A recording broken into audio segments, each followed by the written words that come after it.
So anyway, as I've explained before, I'm giving away a lot of AVGN memorabilia, especially scripts. Lots of scripts that were the original shooting scripts from the episodes, as well as some Board James stuff, some, it's bullshit and things like that. And I brought them over here for Mike to autograph a lot of them, and it's really bringing back a lot of memories, isn't it? Some of the stuff I actually haven't ever seen or I haven't seen since we shot, because usually you'd print out the scripts and you would use them, because James does most of the filming, and we'd get a shot and then you mark off or cross off a shot, and that's usually you'd have the script and you'd be doing that. So a lot of times I wasn't looking too much at the script. Sometimes if I actually had lines, which was rare, I would have to look at the script. For Board James, a lot of times, like a Nightmare episode like that, I would actually have lines that I'd have to remember. But a lot of things we also did with improv, like some of the Bugs Bunny stuff. You just sit me in front of a microphone and you'd be like, "Okay, Mike, go," and I'd be like, "What's up, vagina, fuck, cock, motherfuck, fuck," and you'd be like, "Great, we're using that," Yeah. But like some of this stuff, like this right here. This is the Friday the 13th Nightmare on Elm Street scripts. It's in a folder here, but we got them all organized. But we're going to go through all these one by one, but I thought it'd be cool to do an additional video here and just talk about the scripts and the notes that are on them, and it gives a little more insight into the filmmaking process and how, what went on behind the scenes, basically. I mean, this is Friday the 13th. This is the first video I was ever in as a character, as far as the nerd videos. We did a video back in college that I was in called "It Came From Beyond the Toilet." So we'd been doing things a lot of that, long before that. But a long time, I've talked about this before, but I was uncomfortable in front of the camera. Like I'm comfortable with it now, but like I didn't want to, be on camera. I think a lot of people are like that. So you had the mask. Yeah, so I had the mask, and I was like, if I have a mask on, nobody knows who I am. I'll do it, because I don't know. I didn't know what people would think and whatever. Yeah. So. And Nightmare on Elm Street, we both sort of played Freddy, because Freddy was kind of like. It was mostly me, but there were a few shots where it was you. And this is the Nightmare on Elm Street one, but it's crazy, because I remember the first title card that I drew for the show was the Teenage Mutant Ninja Turtle title card, and that was still at the point where I didn't know if anybody was even going to watch the videos. So I drew the title card, the first title card I ever did. I drew it, I scanned it, I sent it to you, and I crumpled it up and I threw it in the garbage because I didn't think anybody would ever care about it. Yeah, like those early scripts, 2006, I didn't save. Like Ninja Turtles, like when I'm reading the, cow, a fucking piece of dog shit, this game is diarrhea coming out of my dick. That's gone. I was reading off of a piece of paper. That piece of paper, gone. So the only ones that survive, fortunately a lot have survived, but I started saving them, I'm going to say late 2006. So these are scripts from this first season, so these are like... there's all kinds of scripts, but there's not much probably from the first season. Let's talk about like the marks and things that are in there, or anything you remember. Just talk about whatever you want. So we got Bugs Bunny's. Is this Birthday Blowout? The Birthday Blowout. Okay, I think I said it, and you thought it was so stupid, but then we started laughing about it. It was the Bugs Bunny's Birthday Blowout. And we're like, more like Bugs Bunny birthday beating, and you're like, oh god, that's so bad. And then we started like laughing about how funny it was, and then we did it in the video, and it's in there. So I wonder if it's actually in the script. It's probably not in the script. Does it say birthday beating in here? That's a good question. Let's see. What's up, cock is in there. I know that. Oh, there you go. What's up, cock? And it's circled, by the way. There you go. Oh, all the shot numbers are written on the left, and if you notice, each storyboard has a shot number, so that's how you would match it along with the Where would script. that be? Like more like Bugs Bunny's birthday beating? I think it's not going to be in here because that was an ad-lib. Was it an ad-lib? I'm pretty sure, unless I'm totally crazy. See? It doesn't look like it is, no. So, that was an ad-lib. See, those are things I remember, and from going through the script, and like, it's bringing back some memories of when we filmed it. The costume's really cheap, and I got off of eBay or something, and it didn't have feet. Bugs Bunny, he's got like big feet. So I was like, all right, how do I make feet? So I made feet, and so I bought clown shoes, and I painted the clown shoes, those like Bugs Bunny's feet, and I made a big effort to make sure I always had the feet on. And there's a shot in the video where I fall on the ground, and you see my socks. Every time I see that video, all I can think about is all that time I spent making those fucking feet, and then my socks are sticking in the air. It drives me crazy. One thing and going all the way to not that it matters, but like going all the way to the Jekyll and Hyde movie trailer, the fake trailer. Yeah. Like I've learned that no costumes ever come with the full thing. Like if there is any kind of costume where it requires some kind of special shoes or feet, they never come with them. You have to buy everything separate. You have to find like different pieces, and and match it all together to make what you're trying to do. But also, but anyway, look a lot of times, James, I know when a video is going to be some serious shit is when James breaks out the index cards and starts doing this. Yeah. This is the storyboard. James actually does storyboards a lot of times for the videos.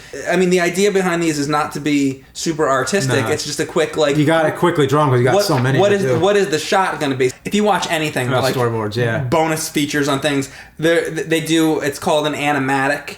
Where you can sometimes you can take just simple drawings. They can be stick figures, and you can do an animatic, which is just stick figure drawings or whatever, just simple drawings, so that you can see what the final product is going to be like before you actually go and film it. Yeah. Because you can figure out a lot of problems. When you film the storyboards and then put it together as if like a rough version of the final video, just to get an idea of the pace and everything. Right, and you did that for the whole AVGN movie, I know, which was crazy. Oh, it was insane. That animatic was the craziest thing I ever did. He did like this 3-hour animatic. It took like a couple years to do that animatic. That was before even shooting a single Nobody even knows about that. No, nobody knows about the animatic, yeah, all crazy. The work that goes into that. So. But it's funny. Like you look at some of these, and storyboards. These are for like organizing the setup. Mm-hmm. So if you have a bunch of shots where it's me in front of the wall, film every shot where I'm in front of that wall. Don't you film out of order constantly, because if you're constantly moving back and forth between setups, every time you move the camera, you got to move the lights. You got to move where the microphone is set up. You got to move everything. So, and I will say, just for simple like little like storyboard things that you got like expressions going on. They're actually better than they need to be. Yeah. Did you remember when we did? Because we filmed all the shots with the doors. The ball hitting the ball on the. Well, it originally wasn't a ball. Apparently, like if I find the story, when we threw there you go. Yeah. It was going to be a bottle. Apparently. You gonna throw a bottle at my head? I think what happened was we decided, we were like, well, okay, how are we gonna throw a bottle without it actually hurting smashing you? If you got a fake bottle. So we ended up throwing a Mario like rubber ball. Well, what we did, if you want to know the trick, we put the Bugs Bunny mask on a stick, and I was standing behind the door with the mask on a stick, and then James was throwing the ball at the thing, and probably we had to throw it like 20 times or something, and then finally it hit it. So like a lot of times these storyboards, you just write them on the side of the page, so you don't always have to do the index cards. It depends. It just depends from video to video why I do it differently, because each video is like a different situation. So like the Schwarzenegger Games episode I'm looking at right now, it didn't need that many storyboards. So for me, it was easiest just to write it along the side. Because there's only certain sections of the video that are like filmed where a lot of it's gameplay. Yeah. So in that situation, you won't make it on the cards. Yeah. You'll just write it on the side of the script. And usually when it's in boldface, that means that I have to remember those parts. I have to remember it to say it to the camera. But the parts that are not boldface, those I'm usually reading off the page. Right. So that's because it's just voiceover. When you record voiceover, do you do it on the same camera, or do you do the voiceover separately? I used to do it separately, but now I usually do it the same. And that's because it's a little quicker. Yeah, it takes up a lot more hard drive space because it's video and audio now. But I do it that way because it's easier for me to see. Because I'll actually see myself holding the script, and I'll be like, okay, that's voiceover, cut that out. I do it that way too, but the reason I do it is because for me it always sounds different. Yeah, that's why it used to, and nobody minded that. They kind of felt like when it switches to voiceover. But you minded it. It's like, well, I didn't mind it at first, but after a while, I just thought, I'd rather it be consistent. A lot of people probably think, well, you probably just say everything to the camera and then just use then when you edit it, you decide what is on camera, what's not. No, that would take forever. That would take way longer to do if I did it that way, because I'd have to remember more of the script, and that would take me a lot longer to shoot. So the reason I figure it out is because, in advance, you want to know what parts, am I on camera and what parts am I gotta say, this guy has such a good memory for recording scripts. This is James. He's like, okay, see this whole page? He's like, okay, I got it. And he does the whole thing. For me, I can't even remember like 2 words back to back. You can remember passages. Yeah. It's crazy. You're very good at that. And I guess that's, that's why I'm not an actor. You said to me once, like, people ask, why are you not in the AVGN movie more? I don't know if you want to bring that up, but you said it to me myself. Or you want to know why? Okay. You want to know why I'm not in the AVGN movie? It's because... than 1 second. I'm in it for like a quick cameo. You see me like whatever the hell I'm doing with Kyle. I'm not in it because I'm not an actor. I can't remember lines. I have no I have no desire to be an actor. I'm just not into that. I know people say, "Oh, but you were the Joker in Bugs Bunny," and I like doing all that. But those are like goofy little fun things. Yeah. As far as being in a real movie and having actual like lines, it's like I'm not good at it. There are a lot of lines to remember for that. Like, could you do the base is surveyed by omnidirectional radar? I'm already done. No. If we would, your quote to me, and I remember if you want me to say this or not, but like, go say. Your quote that you said to me was, "If I cast you in the movie, I would still be filming it right now." That's what you said to me. Yeah, that's true. Another reason is because Mike Matei, you're not a character in the show. Yeah. You played Bugs Bunny. That was another big reason, and I said that to you as like, who am I in the AVGN universe? Now I'm actually in there as we did that as a joke with the lethal weapon because whatever. Yeah. But so that go ahead. The other thing I will say is I've always helped you with the gameplay portion. Yeah. That's always been the portion I'm interested in. You're the film guy. You make movies and all that. I just like the part where we play the video game. So when you did the ET review, I helped you out a little bit with that part of it, with the Atari and all that, because like I know the video games. I'm not an actor. Yeah. I'm not like a movie guy. I mean, I like to watch movies and I have opinions on movies, but as far as filming movies, it's just not my forte.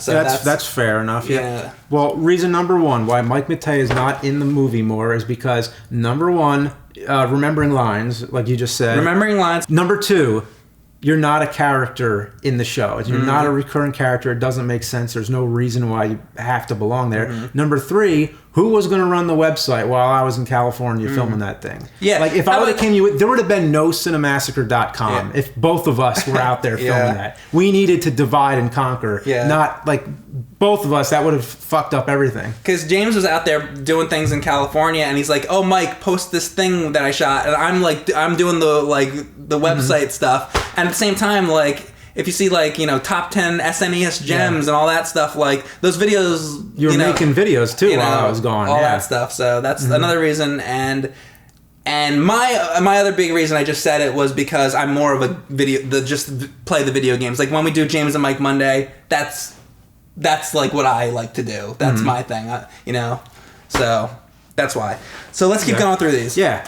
So, Rob the Robot. Here we got the script for Rob the Robot. And what's crazy is James and I, we thought that episode 100 maybe would have been a good place to stop the show, but we decided the show must go on because you know what? There's endless amounts of crappy games that could really go on forever. Yeah, I mean, that was like a long time. Like, it was. I'm going to say like well before episode 50, we were saying, it'd be a good way to end it as at 100. Right. But 100 really came a lot sooner than we thought. And now it's up to 140 and it's like, okay, next one. So it's like... it's a long time to keep something going, I have to say. It is. There's like, the original Star Trek series didn't even go to 100. There's 79 episodes. Turnabout Intruder was the last episode of Star Trek, the original series, and that was the episode where Captain Kirk becomes a woman. The Menagerie 2-part, is that 2 episodes? I mean, I'm sitting here thinking about like, oh gee, what's my next episode now? Like, I mean, we know what the next episode is. Plenty of games to choose, but how do I make it different? How do I keep the humor fresh? How do I, that's a good reason why. The series has gone on now. It's about around 139 episodes at this point, and I think we both feel we want it to be fresh and good so that when you watch the episode, it's still a good show. So it takes a while to put it together and make it a good product. We don't want to shit out crap. I'd rather, I don't want to shit out crap. There you go. I mean, don't ever shit out crap. You don't want to do that. Shit out shit, not crap. Yeah, shit out crap, but don't make crap. I want it to be, I would rather there be fewer episodes and make them good as opposed to making like a ton of them and it's the same old thing that I was doing, over 10 years ago. There you go. It's good. It would get old, and then it would be like if I'm doing it just to force myself to do it without actual inspiration, then it just feels like a job at that point. And also nobody's gonna want to watch it if it's the same fucking thing. And there's no originality put into it. If I'm not inspired, then it's just not good. Like, I don't put it out till it's good. Right. There you go. Rob the Robot to this day is the longest single episode. Longest not duration of the episode, but the time it took to make. This is the most hours spent on an episode. I don't have the number in front of me. I forget, but I do log them, and it was like over. I'm going to say it was over 125 hours. Here's a question I got for you, though. that was the longest nerd video. Did the Nightmare episode take longer than that? It may have. I didn't log that one, unfortunately, but it probably did. The Nightmare episode of Board James was so elaborate that it actually probably took about the same time or longer than this, which is crazy. Which we'll get to. It's in there too. Yes. As you see in here on the pages, I broke it down. I color coded all the shots. So this one, crazy. Not only was I storyboarding on the pages, but I color coded each one. And as you can see, I checked them off as I shot them all. The reason they're color coded is by setup. So, okay, the first one's just voiceover. Then it's close-ups of controllers. Which one is the controller that's sawed off, for the gyromite controller plays gyromite, like basically it's like each setup and so I wrote these I wrote them very shorthanded, so even for me now all these years later I kind of forget what were these setups, but you knew at the time. So they're just like notes for myself. And I basically shot them in order of color. So it'd be like, okay, let me get all the green shots first. Now let me get the red shots. You know what I mean? Yeah. Yeah, it was. You were kind of simplifying it for yourself. Like, I'm going to do this part. I'm going to do this part. Yeah, it's kind of. I learned a lot from James on how to write a script and do all that. A lot of times you'll bullet point things, or you'll do things like this, in how to really break a script down into. Okay, here we're going to talk about the plot. I'm talking more about the movie reviews, I guess, right now. But like. Here you're talking about the plot. Here you're talking about the acting. Here you're talking about the trivia. Blah blah blah. And you that's really a lot how you write. You break things down into different sections, kind of a lot of times, which is a little bit what you're doing here. This is not a review, but this is you're breaking things down so that you know what to do. It's very interesting. I even see a note right here, Friday. That means Mrs. Home, my wife is home that day, so that if I need her to help me with a shot or two, help you with a shot, because she had to help with like a couple shots. Like there was the parts where the controllers were all wrapped around me, and I was like. I couldn't move, or if I moved, it would have ruined the whole setup, with the controllers. So I had to have somebody else. Speaking of her, people should know that she was involved helping out ever since the first season of The Nerd, and she actually in the Nightmare on Elm Street video, I think it is, or might be the Friday the 13th video. Her hand goes over the couch. Little trivia for you. The Freddy glove. That's actually her helping out. There's all kinds of random parts that you never know. So it was like I needed her to zoom the camera when I was laying on the floor with those controllers. So I have it written for like who has dialogue in the scenes. Like is it the nerd talking? Is it Rob talking? Rob, that was so great. Yeah. How did you do the Rob voice? Oh, that's you, isn't it? It was me, and it was just a lot of effects put on it. It's great. So everything's colored. I mean, this is just one thing here. Look at this pile. Let's move on. Let's move on. All right. I mean, there's just there's a lot to talk about here. Yeah. This is very interesting. I wonder how many people might not even know that videos are scripted. Like some people probably assume you just hit record and then the video gets made. I think when you first started doing this, when we made the YouTube channel, I think I was thinking about that, how that worked. I think the first 3 videos were on Cinemassacre.com, and I think I was at home.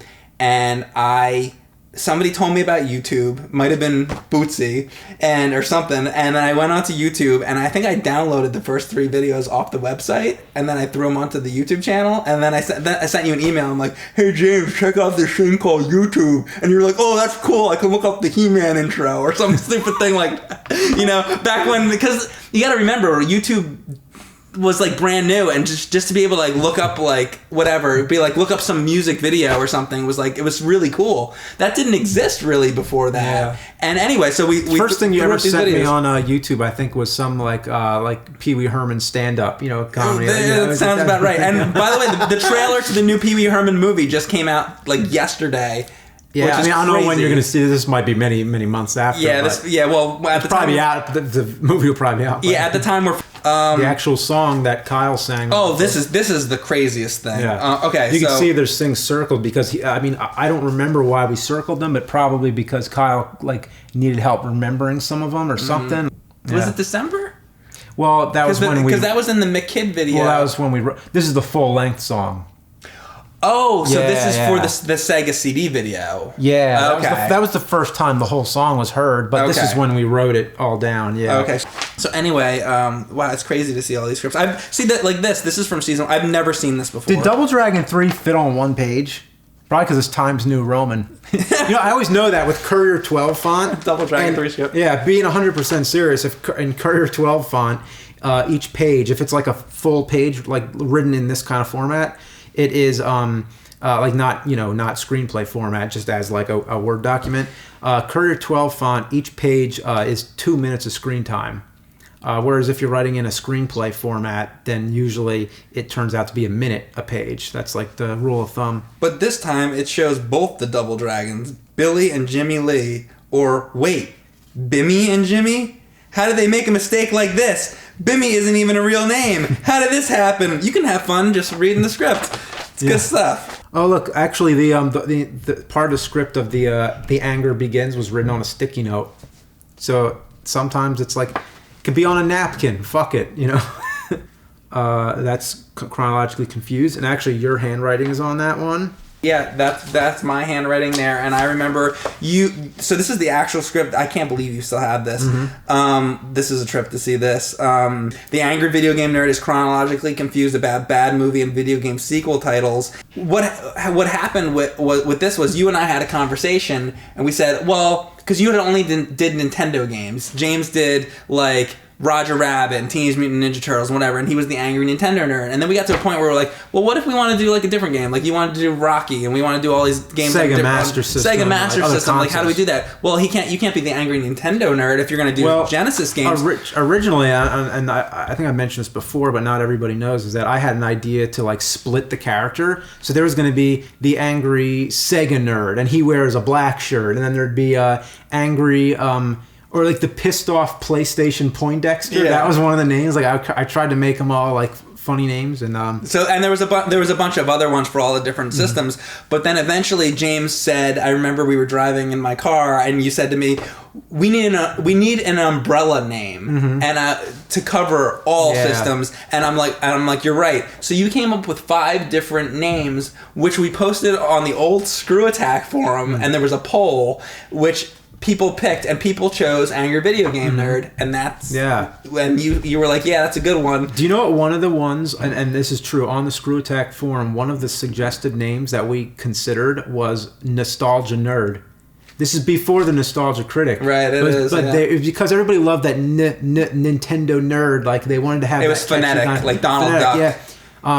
Exactly. And this is awesome to see. There's coffee stains on it. You put your coffee mug on that old computer you used to have. I can't believe that you still have that. This is check this one out. It's really crazy to see these. I'm glad that we're looking at these. This game is so bad. This would be the last time I ever read off this actual page. This game is so bad, I really don't want to play it. But Darth Vader came from the planet Vulcan and said that I have to play it or else he'll melt my brains. So I have no choice. This is crazy. This is the earliest script. It has all the butt heads. Hello, anybody home? Like all the different movie quotes. Whoa, this is heavy. Damn. Yeah. Oh, look at this right here. I'll Shat and bag. Look at this. When I was reading, like when I was doing the on-screen parts, certain parts I had trouble remembering, so I would write on the page. So this is my handwritten bullet points, and I look at it and it'd be like something about 85, 89. Orders passed. Something. It's the end rant of the video. It's basically like shat in a bag. If I shat in a bag and wrote Back to the Future on it, that would be the same as this piece of shit. It brings my piss to a boil. And then the skunk line. See, I just wrote skunk on the page. And there's something else in there about a skunk. It's all shorthand. Like I'd rather eat the. You know what this was? This is actually where the line came from. I'd rather eat the rotten asshole of a road-killed skunk. That's it right there. It just says it's skunk on there. And I came to you and I'm like, do like Wally Bear and the No Gang or something right now. Or do like something like that. Yeah. And you were kind of like, I don't know about that. The reason I wanted you to do that like early on is because I wanted to get some obscure things in there so that early on there would be something obscure, because if the series was going to have any kind of longevity, I felt like there needed to be some obscure shit in there, because it can't all be the big hits. Sometimes you got to play like a Little Red Hood or something like that. Yeah. You know, they can't all be the big titles like Teenage Mutant Ninja Turtles. So, because I'm into that stuff. Yeah. You know, and I was the first fan of the fucking show. So he'll give me suggestions, basically. Like I get a lot of suggestions from him. I give him suggestions all the time, basically. Like, I remember one of your... I'm like, review this game, review this game! I remember one thing you said in the Power Glove video. You said it needs more cursing. You're like, you need to curse more in it. You do, and you're not vulgar enough. Well, I did. I actually did. I added like a lot of swear. This fucking suck and fucking. That's much better. I did that because you brought up. But then I think there was one where you brought for Wally Bear, and you're like, it needs more cursing. I was like, no, it's fine. That one I was like, there was I was enough. Like, fine. But You also didn't want to fix the rat thing in that video. You were like, what was the rat thing? The fucking Ricky rat going back and forth. Oh. It had the stuttering and whatever. It's fixed now, by the way. If you watched it, you went back behind. Well, what bothered me was the chocolate cats in the Bible games one. That's like because it's like you get like interlacing issues when you make a still frame, like back then. If you go back and watch the original versions of the videos, I think now if you get the AVGN X Blu-ray, you went back and fixed all that shit. I'm pretty sure. A lot of them. You George Lucas that shit. Sometimes, but you can always see the original version on the YouTube channel. Unlike Star Wars. I think on one of the DVD versions, if you get one of the DVDs, like you went back and you fixed the chocolate cats. There are certain Silver Surfer had I was in such a hurry to finish the video. I didn't the color correction. I didn't color correct, and usually the way you shoot it, that's something else a lot of people probably don't know, is that you have to, or the common public probably doesn't know, is that the original color is usually never used. You end up fixing he color corrects every video. I color correct every video to make it look better. And Silver Surfer, I do too for the James Mike Monday videos. Like Silver Surfer, everything is orange. Like it just has like this orange hue to everything, and it sucks. And there's like no reason for it, but that was just the way it looked on camera, and I didn't have time to color correct it. Basically, I went back, and later on, I fixed that one. 2008 here, we got the script for Battletoads. This is Battletoads, and Kyle and I were in this video, and you can see here that I printed out two of them. So there's one for me and one for Kyle, and we highlighted each other's lines so that it makes it a lot easier when you're like going through the, So lots of good scripts here. The Rambo video. Oh, here you go. This is good. Okay, so just recently I asked James, I was like, hey James, what's the nerd video that starts off and the first word is fuck? And you couldn't remember. The video was Rambo, because look, there it is. The first word is fuck. The reason you did that was because a lot of people are like, oh, all you do is say fucking shit and all that. And you're like, you know what? Good. The next video, the first word is going to be fuck. So that's what you did. It was great. Fuck. You should do that more. The next video, I want you to start with the word fuck. I like that. That's a good start. That's how when you know you're getting into it. We got Wizard of Oz here. I was the cowardly lion. There was definitely some improv in that video, like fuck you, dick, all that. That video was really crazy. The editing on that one that you did was unbelievable. You edited it to Dark Side of the Moon. Yes. Well, that was crazy. That's one of the craziest, most experimental things I ever did in a video, where you have to sync it up correctly, which is hard to do. You have to have the Pink Floyd album Dark Side of the Moon, because there's the whole story about how if you watch Wizard of Oz and listen to Dark Side of the Moon, it syncs up, and you start on the third lion roar, which is a little tricky in our video because you didn't really do roars. You're kind of doing this like, doing these like things. So, but you added a thing on numbers, screen. Yeah. If you count the numbers on the bottom and you start it right on the third one, then it will sync up with the video. And I deliberately edited it so that certain things would match the songs. And I was really proud of that. All these years later, I find out he's upset with my lion roars. Oh. Here's the script to Double Vision and ColecoVision, and I'll tell you, the thing that I remember about this episode, we played the ColecoVision games and all that stuff together, and whatever. And then you went on and you made the script, and he made the video. But what I remember is, this was around the time when James was getting married.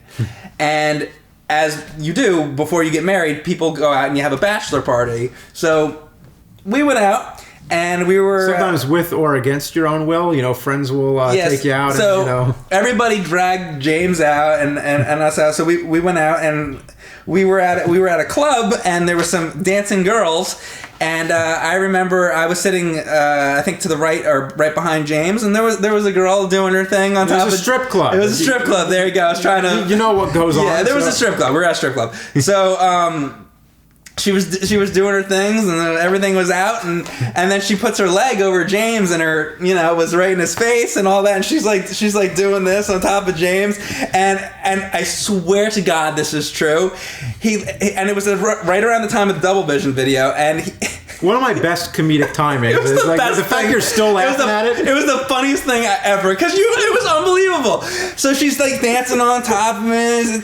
Tits are out and the whole fucking thing, and like her leg was over your shoulder and it was right in your face, and he turns to me. I'm like over at the side just like sitting watching this whole thing go on, and he turns to me and he goes, I can't wait to get home and cook up that ColecoVision later tonight. It's the funniest fucking thing because we had just gotten a ColecoVision from a convention that we were going to use to do the video, and the fact like we're just like, let's talk about the nerdiest thing we can talk about. This like hot girl on top of you, and you're like, oh, ColecoVision. Like, it's the funniest fucking thing I've ever. That was the funniest thing ever in my entire life. Oh my God.